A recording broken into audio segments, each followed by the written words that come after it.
eventually.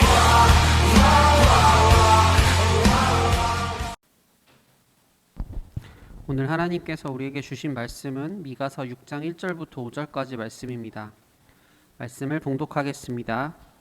너희는 여호와의 말씀을 들을지어다. 너는 일어나서 산을 향하여 변론하여 작은 산들이 내 목소리를 듣게 하라 하셨나니 너희 산들과 땅의 견고한 지대들아 너희는 여호와의 변론을 들으라.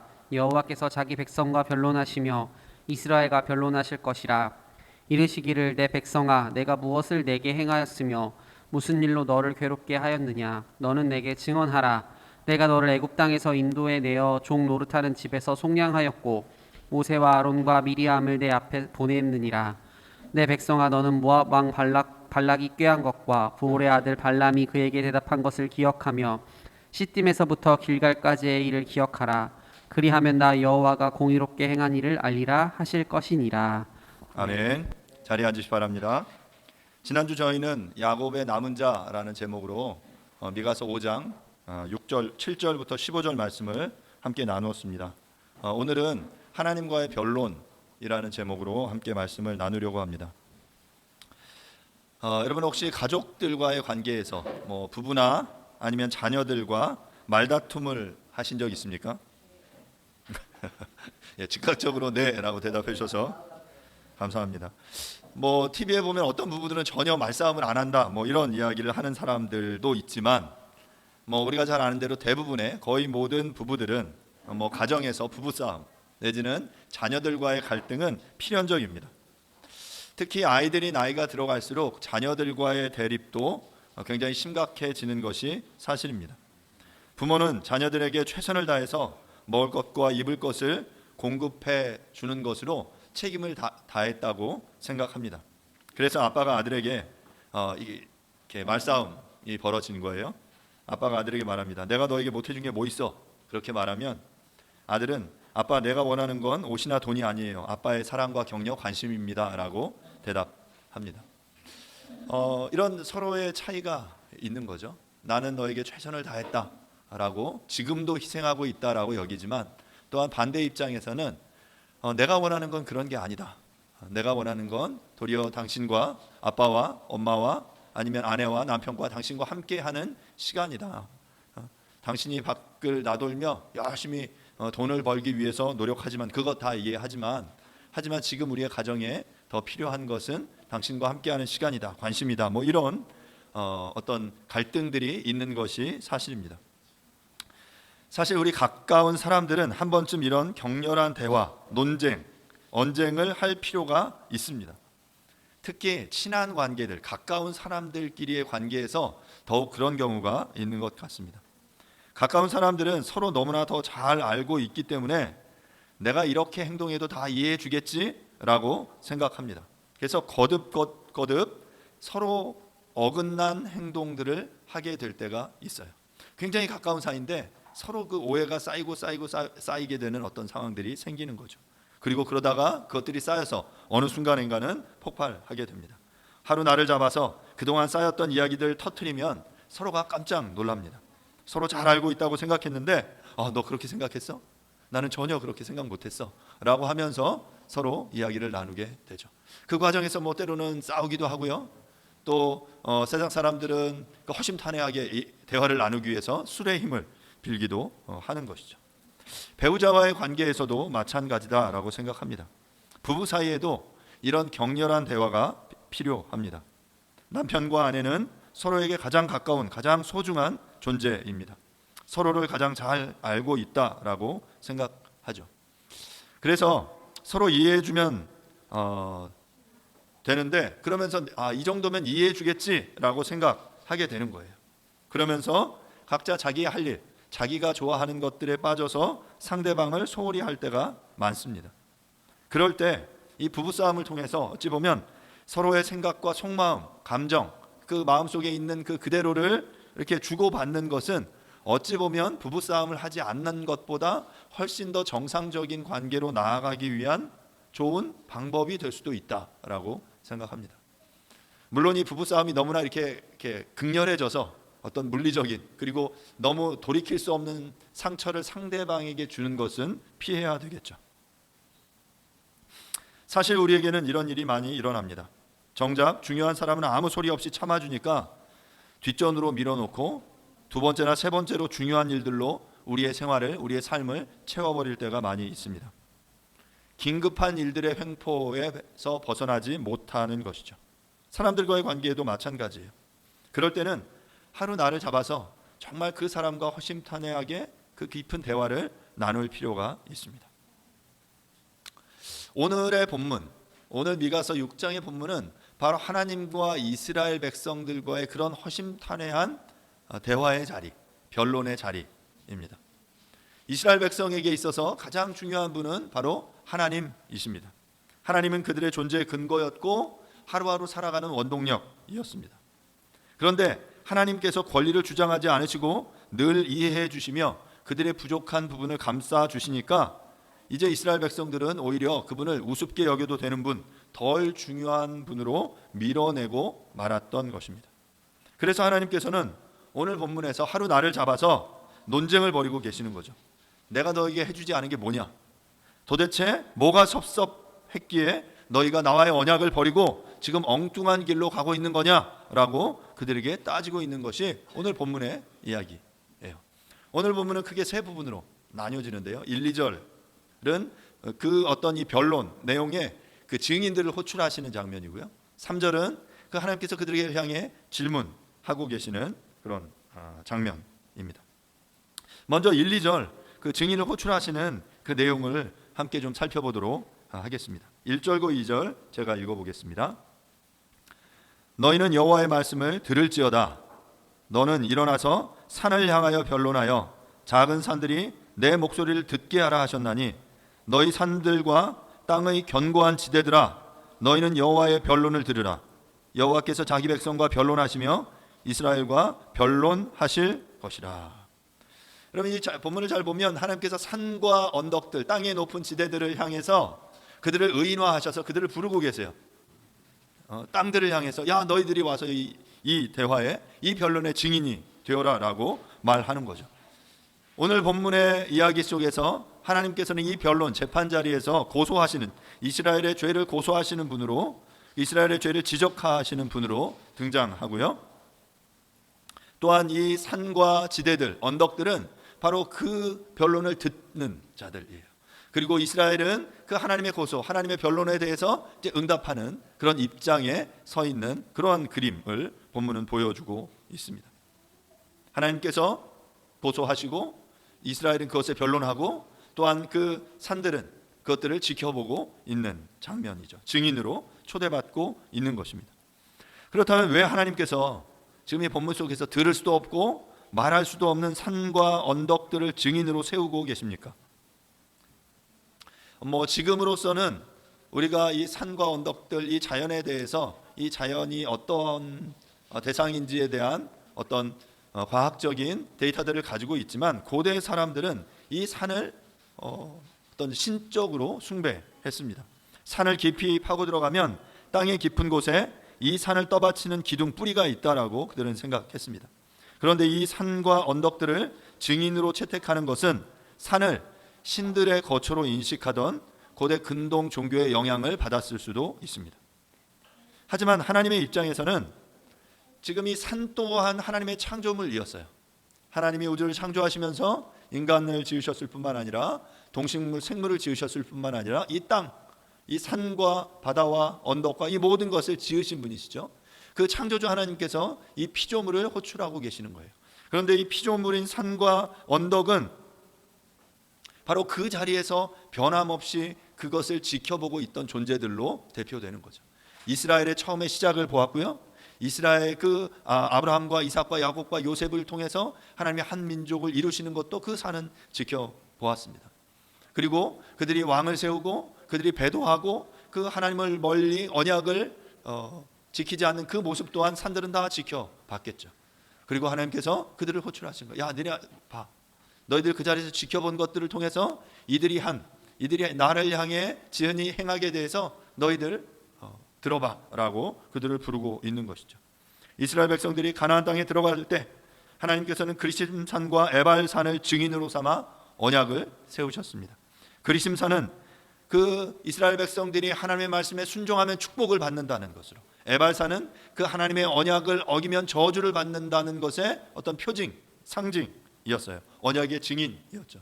이 그리심산과 에발산으로 언약의 증인 삼으신 그 하나님께서 오늘 이 미가를 통해서 말씀하고 계시는데, 이 변론, 이 대화의 증인으로 산과 언덕을 증인으로 호출하고 계시는 거예요.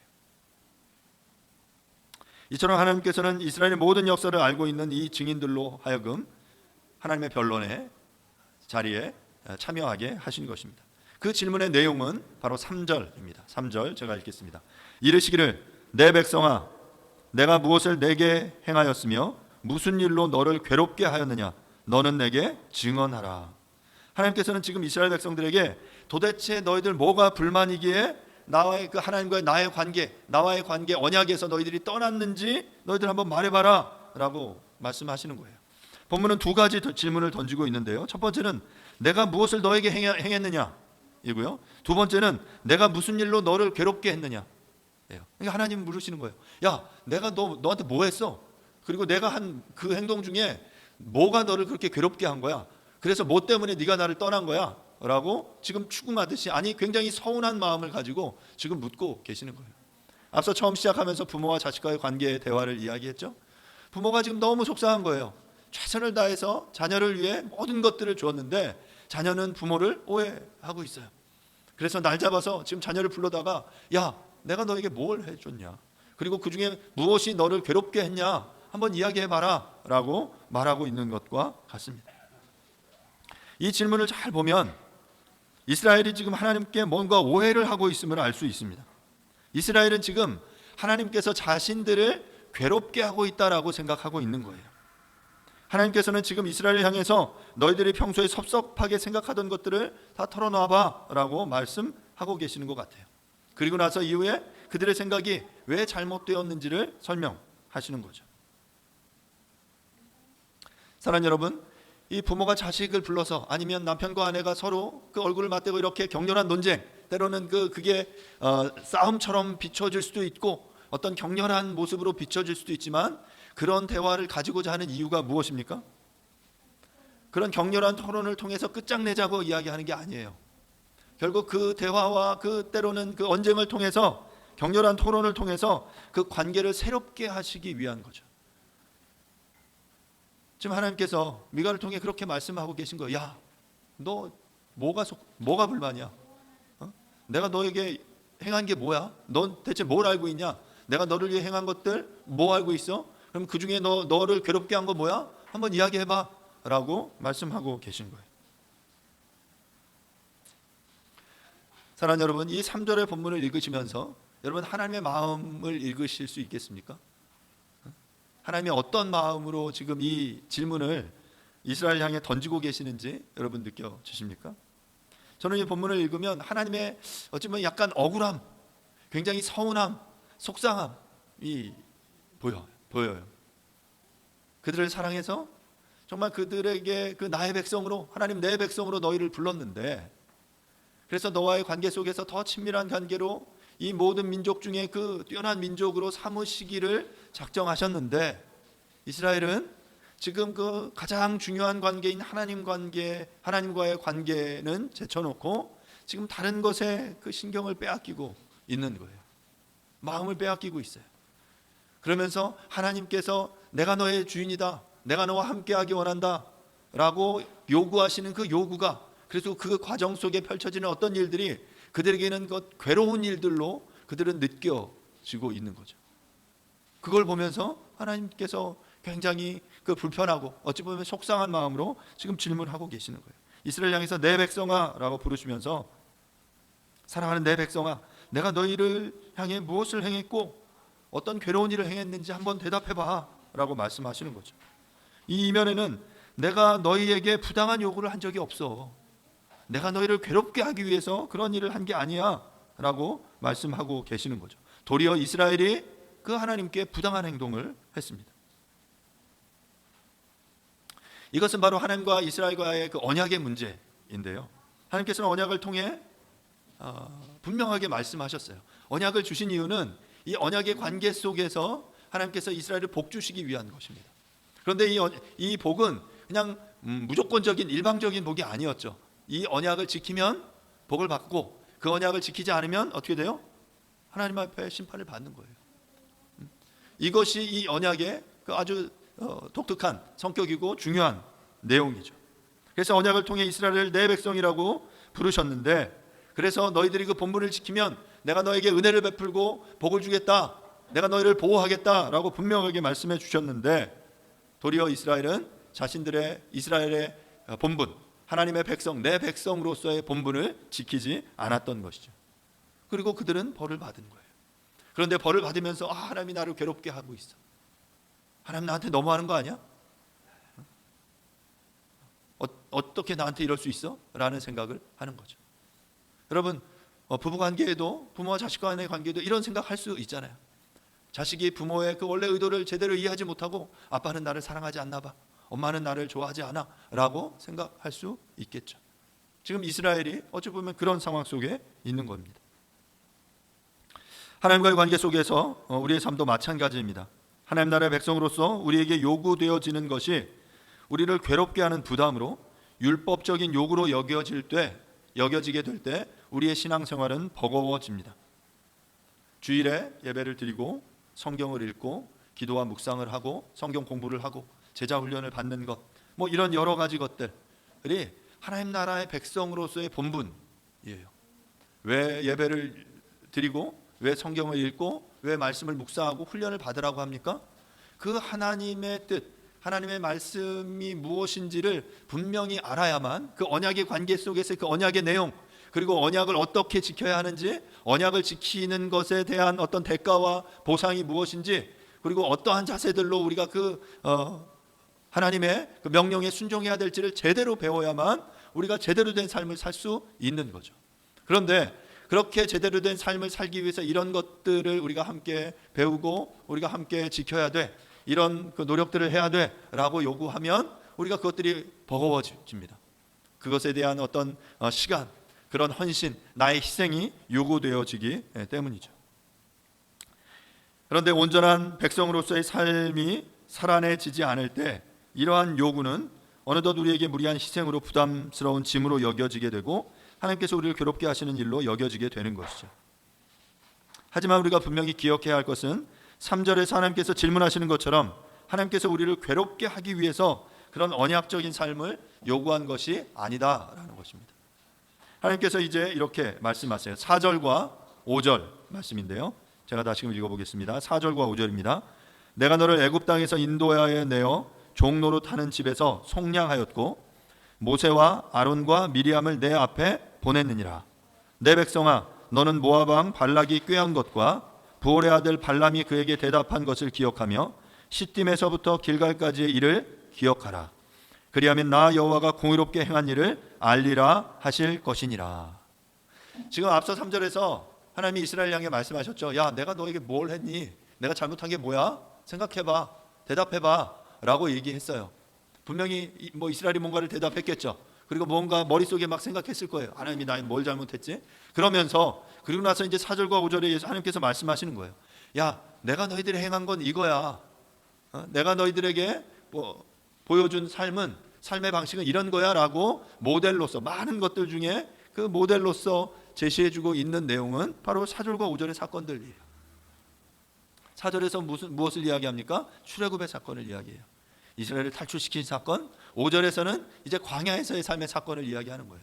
광야에서의 시간들 속에 가나안에 입성하기까지. 그러니까 이스라엘이 애굽을 탈출해서 가나안에 입성해서 광야에 40여 년의 시간을 보낸 이 40년의 기간 동안 내가 너희에게 베푼 이것들 기억해라 라고 말씀하고 계신 것이죠.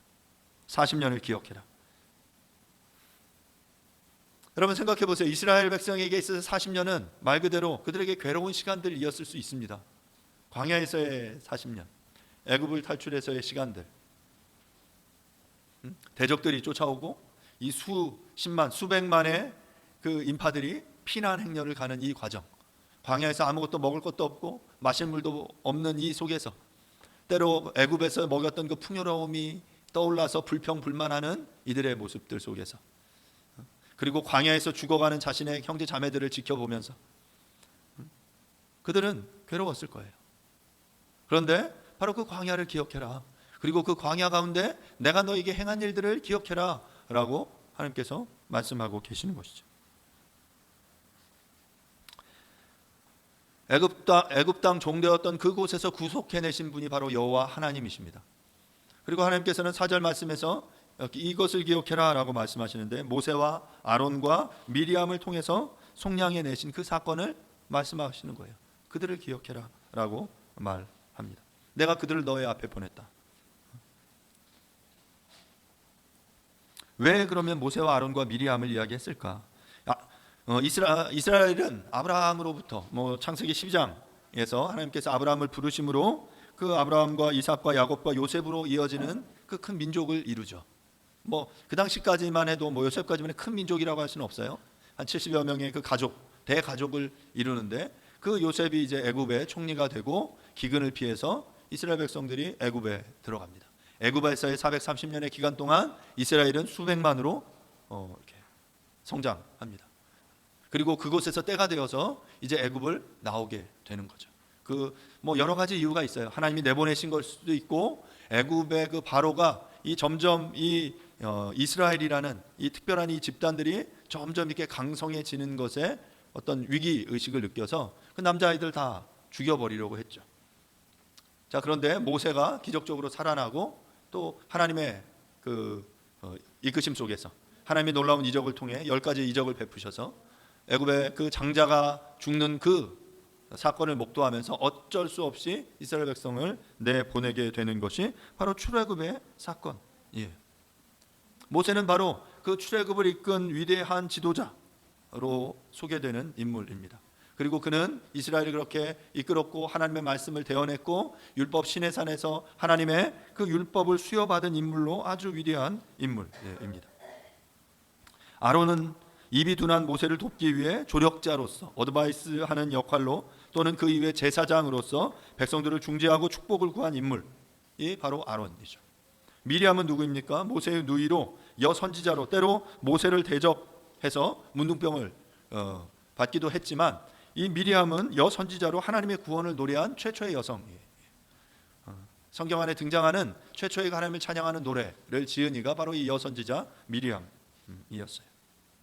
그리고 앞서 우리가 미가서 1, 2, 3장에 보면 앞서 이스라엘의 방백들 지도자들을 심판했거든요. 그 지도자들이 바로 모세와 미리암과 그 아론과 같은 그 왕적인 지도자 그리고 제사장 선지자와 같은 그 이들에 대한 경고를 했었는데 어찌 보면 이들을 기억하라는 건 원래 그 지도자로서의 온전한 모습을 보이는 이들을 너희들이 생각하고 기억해라 라고 말하고 있는 거예요. 이렇게 4절에서 출애굽의 사건을 이야기합니다. 출애굽을 기억해라. 출애굽. 이스라엘 백성에게 있어서 이 출애굽이라는 사건이 가지고 있는 상징성, 중요도가 있기 때문에 이 속에서 내가 너희들에게 베푼 것들을 기억해라 라고 말하는 것이죠. 그리고 5절은 이제 그 광야 생활을 통해서 가나안에 입성하기까지의 일을 이야기하는데요. 그 본문은 5절은 두 가지 사건을 크게 이야기를 합니다. 발람과 발락의 이야기 그리고 시딤과 길갈에서의 일을 이야기할 것을 촉구합니다. 발라감과 선지자 발람의 일은 민수기 22장부터 24장이 기록되어 있는 사건입니다.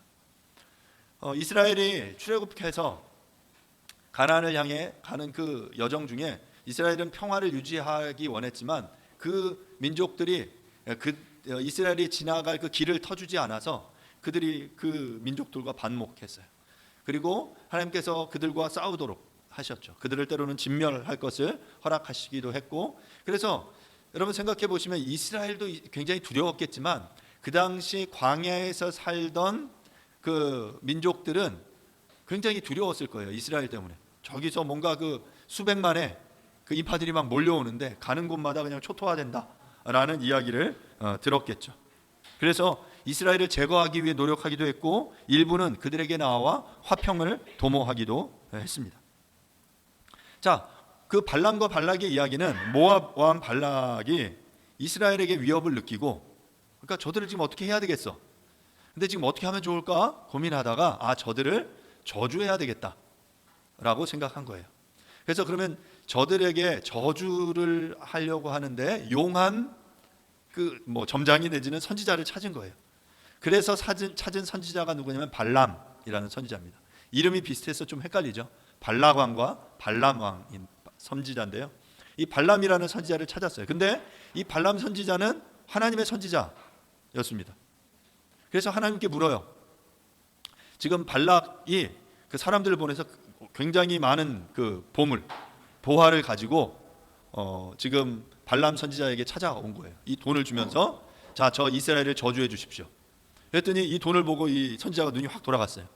그래서 이걸 저주하면 이 돈을 얻겠구나. 하나님께 기도해요. 하나님, 저들을 저주해도 됩니까? 그랬더니 하나님이 아무 말도 안 하세요. 그러니까 그런데 지금 그렇다면 분명히 하나님의 그 노라는 사인을 인식하고 이 선지자가 안 했어야 되는데 여전히 이 돈을 받고 싶은 마음이 이 발람에게 있는 거죠. 발람은 이제 나귀를 타고 그 이스라엘을 향해 이스라엘 그 발락 왕을 만나기 위해 가는 거예요. 나귀를 타고 이렇게 가고 있는데 갑자기 나귀가 어떤 이 산길을 통과하는데 나귀가 앞으로 나아가지 않는 거예요. 그래서 어떻게 합니까? 나귀를 채찍으로 때립니다. 3번을 때려요. 그런데도 이 나귀가 나아가지 않고 나중에는 나아가지 않는 게 아니라 이 나귀를 발람이 타고 있었는데 이 벽에다가 막 몸을 비비는 거예요. 결국 이제 발람이 아마 이 나귀를 탔다가 떨어졌겠죠. 그래서 이놈의 나귀 새끼 하면서 이 나귀를 죽이려고 칼을 딱 빼서 죽이려고 합니다. 그 순간 어떤 일이 벌어지냐면 나귀가 말을 해요. 나귀가 뭐라고 그러냐면 내가 지금까지 평생 동안 당신의 말을 듣지 않은 적이 있습니까? 당신이 채찍질했을 때 내가 나아가지 않은 적이 있습니까? 그랬더니 없다. 그럼 왜 그런지 아십니까? 그랬더니 그때 그 발람의 눈이 열려요. 그리고 걸어가는 그 길 옆에 여호와의 사자가 칼을 들고 서 있는 것을 발람이 보는 거죠. 만약에 나귀가 멈춰서지 않았으면 나귀가 막 옆에 벽에 비비지 않았으면 아마 여호와께서 칼로 발람을 죽이셨을 거예요. 근데 먼저 이 용한 나귀가 눈이 열려서 먼저 본 거죠. 보고 이제 나아가지 않은 거예요. 발람을 살린 거죠. 자, 그러한 상황이 벌어졌습니다. 자, 그래서 이제 하나님 앞에 다시금 기도합니다. 그럼 발람이 이렇게 되면 이제 나아가면 안 되는 거잖아요. 이제 가면 안 되죠. 그럼 이제 안 나가려고 했더니 하나님이 가라고 말씀하세요.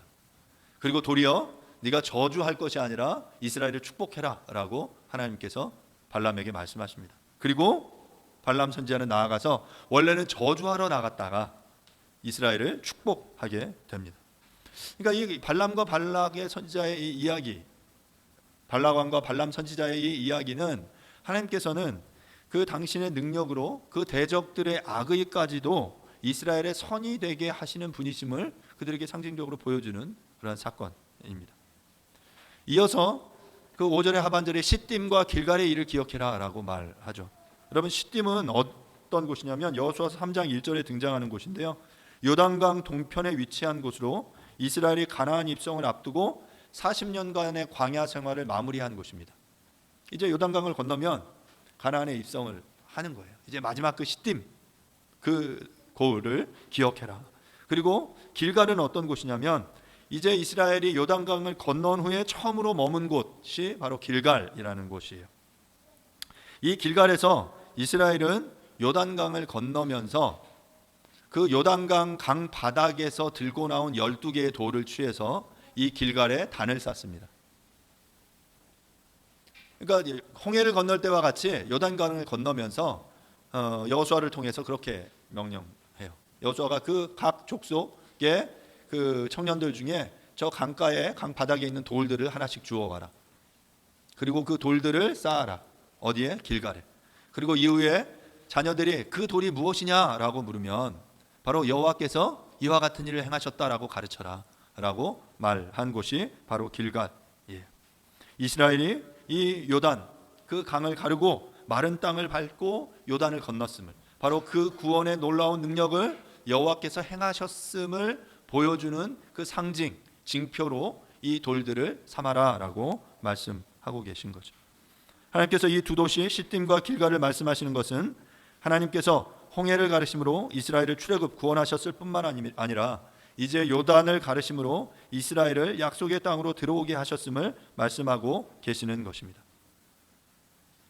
결국 지금 이 발락과 발람, 시딤과 길갈, 모세와 아론, 미리암을 기억해라 라는 이야기의 핵심은 무엇입니까? 바로 내가 너희 하나님이다. 내가 너희를 구원해낸 하나님이다. 그리고 그것을 기억해라. 자칼이라고 제가 이야기했죠. 히브리어 자칼, 기억하라 라는 것을 요구하고 있는 것이죠. 사랑하는 여러분, 우리가 구원의 하나님, 은혜의 하나님, 신실하신 하나님을 기억할 때 우리는 온전한 믿음 안에서 성장할 수 있게 되어지는 것입니다. 우리가 우리의 삶 속에서 역사하시는 하나님을 기억하고 기념하는 것은 과거에 베푸신 주님의 은혜와 능력이 지금의 우리의 삶 속에서도 여전히 동일하게 역사할 것을 믿는 것이며, 또한 그 능력이 내 백성 모든 믿는 그리스도인들의 삶 속에서 여전히 역사할 것을 믿고 고백하는 것입니다. 사랑하는 여러분, 오늘의 본문 속에서 말씀드린 대로 하나님께서 그 이스라엘 백성을 이렇게 불러내세요. 야, 우리 한번 좀 얘기해 보자. 내가 너에게 어떤 일을 했냐? 너 뭐가 불만이냐? 그런데 너 기억해.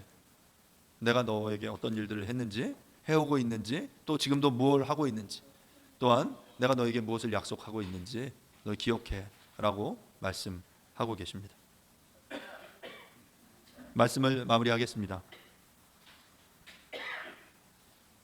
하나님께서 산과 언덕을 증인 삼아 이스라엘에게 물으십니다. 야, 너 뭐가 불만이냐? 내가 무엇으로 너를 괴롭게 했니? 물론 오해되고 불편한 상황들이 있을 수 있습니다. 우리에게 분명히 괴롭게 여겨지는 어떠한 일들이 있습니다. 하나님, 이거 너무한 것 같은데요? 왜 하나님 나한테 이런 어려움을 주십니까? 왜 이런 고난을 주십니까? 왜 이런 광야를 나에게 허락하셨습니까? 이야기할 수 있죠. 하지만 우리는 그 종국의 하나님께서 우리에게 베푸실 것에 대한 그 하나님의 이끄심과 인도하심을 믿음으로 나아가야 하는 것입니다. 무엇으로 그걸 믿을 수 있습니까? 과거에 하나님이 우리에게 행하신 것들로 믿을 수 있는 거예요. 출애굽의 하나님으로 인해, 길갈과 시딤에서 베푸신 그 하나님으로 인해서, 그리고 발람과 발락의 그 사건을 통해서 악을 들어서 그 선으로 사용하실 수 있는 그 하나님을 우리가 믿기에 우리는 그 하나님을 신뢰할 수 있는 것입니다. 사랑하는 여러분, 그 부부싸움을 하거나 자녀들과 논쟁을 하거나 가까운 사람과 대판 싸울 수 있습니다. 그리고 또 서로 논쟁할 수 있죠. 그 논쟁함으로 끝장내자는 게 아니거든요. 그렇게 한번 부딪히면서 서로의 선의를, 서로의 진심을 알고, 아, 내가 이렇게 좀 실수했구나, 내가 이 부분에 대해서 이 사람이 요구하는 부분들을 제대로 해주지 못했구나 라는 것들을 깨닫는 거죠. 그리고 어떻게 해야 됩니까? 그리고 판을 깨는 게 아니라 그럼 갈라서 우리 이혼 도장 찍어, 그게 아니라 그 나의 부족함을 서로 이해하고 깨닫고 새로운 시작을 도모하는 거죠. 물론 그것이 쉽지 않겠지만 하나님은 지금 이스라엘을 그러기 위해서 변론의 자리 가운데 불러내시는 거예요. 하나님과의 관계에서 불만이 있다면 토로하십시오. 오해가 있다면 하나님 앞에 나아가서 그 오해를 풀 수 있기를 간절히 바랍니다. 다시금 말씀드리지만 우리가 그렇게 할 수 있는 이유는 하나님이 우리의 구원자이시기 때문에 그렇습니다. 하나님이 우리를, 이스라엘을 애굽에서 탈출시키신 그 놀라운 능력의 하나님이시기 때문에 그렇습니다. 그 하나님이 우리의 하나님이십니다. 그 하나님이 지금 우리의 이 광야의 자리에서, 우리의 이 고난의 자리에서, 우리를 괴롭히는 이 삶의 자리에서 우리를 능히 이끌어내시는 분이심을 믿습니다. 우리의 삶 가운데서도 여전히 하나님께서 인도하시고 지키시는 것을 믿고 구하는 저와 여러분들이 될 수 있기를 간절히 바랍니다. 기도하겠습니다. 이 시간 함께 말씀을 생각하시면서 이 시간 함께 잠시 기도하도록 하겠습니다. 하나님 앞에 나아가 하나님 앞에 불만과 때로는 오해와 또 아픔들을 토로하겠습니다. 주님, 나의 이 변론을, 나의 이 외침을 들어주십시오. 그리고 그 과정 속에 내가 오해하고 내가 잘못 이해한 것들이 있다면 내 생각을 교정해 주십시오. 그래서 하나님의 뜻에 내가 맞춰갈 수 있게 도와주십시오 라고 이 시간 함께 잠시 조용하게 통성으로 한번 기도하도록 하겠습니다. 기도하겠습니다.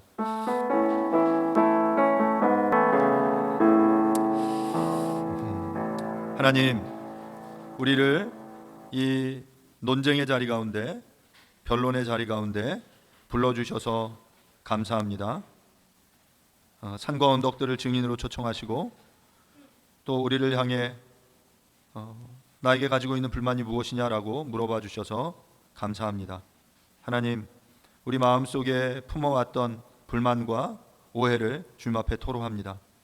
주님, 순간순간 이해하지 못하고 순간순간 우리의 삶을 가득 엄습해오는 그 고난과 고통을 이해하지 못해서 하나님 앞에 불평하고 불만하며 또 세상의 것을 추구하고 쫓아가려 했던 우리의 믿음 없음을 주님 앞에 회개합니다. 하나님께서 우리에게 나를 기억해라. 내가 너를 애굽 땅에서 건져냈다. 내가 너를 그 악과 어둠 가운데서 이끌어냈다. 내가 너를 지키겠다. 내가 너와 함께하겠다. 라고 말씀하신 것 우리로 기억할 수 있게 도와주십시오. 모세와 아론과 미리암을 통해서 또한 발락과 발람을 통해서 또한 시딤에서부터 길갈까지의 일을 기억하게 도와주십시오. 그래서 하나님이 어떤 분인지, 하나님이 우리의 삶을 또한 어떻게 이끄시기를 원하시는지에 대한 하나님의 선의를 깨닫는 우리가 될 수 있도록 도와주십시오. 그래서 새로운 2022년 하나님 앞에 우리가 다시금 믿음으로 나아가는 우리 사랑하는 더 기쁨의 모든 성도들 되어지도록 주님께서 은혜를 베풀어 주시옵소서. 감사드립니다. 예수님의 이름으로 기도합니다. 아멘. Happen eventually.